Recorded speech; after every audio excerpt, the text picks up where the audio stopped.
Moshi Moshi. Hello everyone. आज मैं आपको कुछ बताना चाहता हूँ और ये रिलेटेड है आप सब्जी से। जैसे कि आपके फ्रीडम, जैसे हर चीज़ आपको एक ही बार मिलती है लाइफ में, क्योंकि लाइफ आप पे एक ही बार है। तो क्यों ना इसको हर तरीके से जिया जाए। तो इसलिए जैसे एक फेमस कोट है, कह सकते हैं ये, जैसे सुनो सबकी और करो अपने मन की। सबकी सुनो पर एट द एंड आप डिसीज़न खुद लो। तो मेरे को ये कोड अच्छा लगता है, मैं भी यही इम्प्लीमेंट करता हूँ मोस्टली। कभी कभी मुझे लगता है कि जो मेरे आसपास लोग हैं वो मेरे साथ फिट नहीं होते हैं, उनकी वाइब मैच नहीं होती, या फिर वो एक ऐसी ज़िंदगी जीना चाहते हैं वो एक बोरिंग वगैरह। मैं उनकी ये नहीं कहूँगा कि उनकी ज़िंदगी बोरिंग है, पर उनकी लाइफ में कुछ इंटरेस्टिंग नहीं है, या फिर मुझे नहीं लगता इंटरेस्टिंग, क्या पता उनके लिए हो सकता है। पर कभी कभी मैं चाहता हूँ कि मैं अपने जो मेरे आसपास हैं उनको इन्फ्लुएंस करूँ, ताकि वो भी कुछ इंटरेस्टिंग चीज़ करे और अपनी लाइफ में हर चीज़ ट्राई करे। जैसे मैं एक ऐसा पर्सन हूँ जो अब हर चीज़ ट्राई करता है, कुछ न कुछ नया करने का। कभी सोचा राइटिंग कर लूँ तो राइटिंग कर ली, फिर उसके बाद सोचा कि बिज़नेस करना है तो उसके लिए कुछ चीज़ें कर ली। आपने मेरी पुरानी वीडियोस देखी होगी जिसमें मैं जंगल में जाके अलग अलग चीज़ें ट्राई करता था, जैसे कैंडी बनाई थी हमने और सोडा टाइप का कुछ करा था। तो ऐसे बहुत सारी चीज़ें थी। और फिर सोचा क्यों ना कुछ पोएट्री करूँ, तो कुछ पोएम्स वगैरह लिख दी।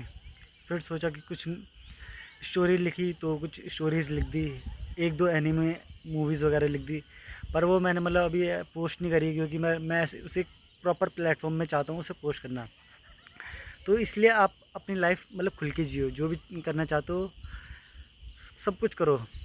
और कभी कभी आपको ऐसे डिसीज़न लेने पड़ते हैं अपनी लाइफ में कि जो पर्सन आपको अगर इन्फ्लुएंस नहीं कर रहे तो ठीक है, पर आपको एक इन्फ्लुएंस ऐसे वे में कर रहे हैं जिससे आपका जो मोटिवेशन है और आप जो चीज़ें करना चाहते हो वो आप कर नहीं पा रहे हो। तो उसमें आपको उन लोगों को हटाना पड़ेगा, और मैं इस बात से डिसएग्री नहीं करूँगा, क्योंकि मैं ऐसा करूँगा। और क्योंकि बहुत सारे लोग आपकी लाइफ में ऐसे होते हैं कि आपके बहुत सारे दोस्त हैं और बहुत सारे लोगों को आप जानते हो और सिर्फ देख रखा है।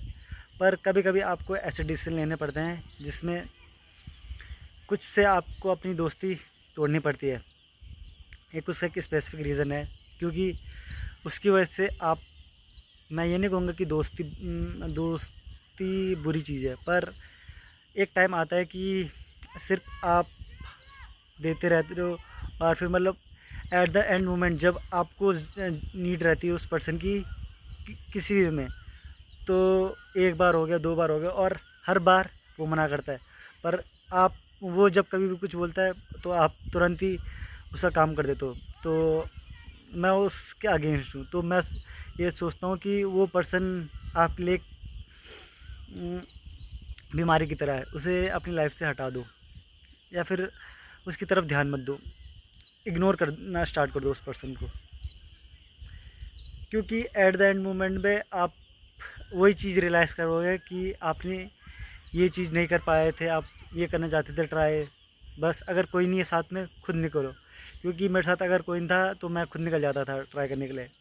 एक दो बिज़नेस कुछ ऐसे थे जो ट्राई करने थे मुझे, मैं अकेला निकला। जो मेरा पार्टनर था वो कहीं चले गया था तो मैंने खुद ट्राई करा। कभी अपने घर में खुद वही ट्राई करता था, मैं अपने घर में ट्राई करता था। कभी उसे टाइम नहीं मिलता था, कभी मेरे को टाइम नहीं मिलता। पर हम हम एक दूसरे को नॉलेज शेयर करते हैं, और किसी वे में वो मुझे अच्छा फील कराता है, और किसी वे में वो मुझसे कुछ चीज़ें ऐसे लेता है जैसे मैं उसकी हेल्प कर देता हूँ बहुत टाइम पे, ऐसा है। तो हमारा गिव एंड टेक का रिलेशन है, तो ये ठीक है। पर कुछ दोस्त ऐसे होते हैं आपके लाइफ में जो आपके रैंडमली मिल जाते हैं, तो उनके साथ हो जाता है।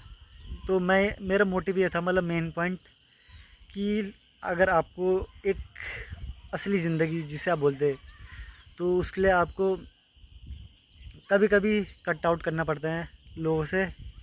और कुछ चीज़ें ऐसे करो जो लोग बोलते भाई तू क्या कर रहा है। मेरे दोस्त पहले जब मैंने स्टार्ट करा था वीडियोस बनाना, तो वो मुझे ऐसे बोलते, भाई तू क्या कर रहा है, ये वीडियोस क्यों बना रहा है, समझ नहीं आ रहा है। मतलब उनके जो कमेंट्स थे मेरे को समझ नहीं आते थे पर्सनली जब वो कुछ बोलते थे।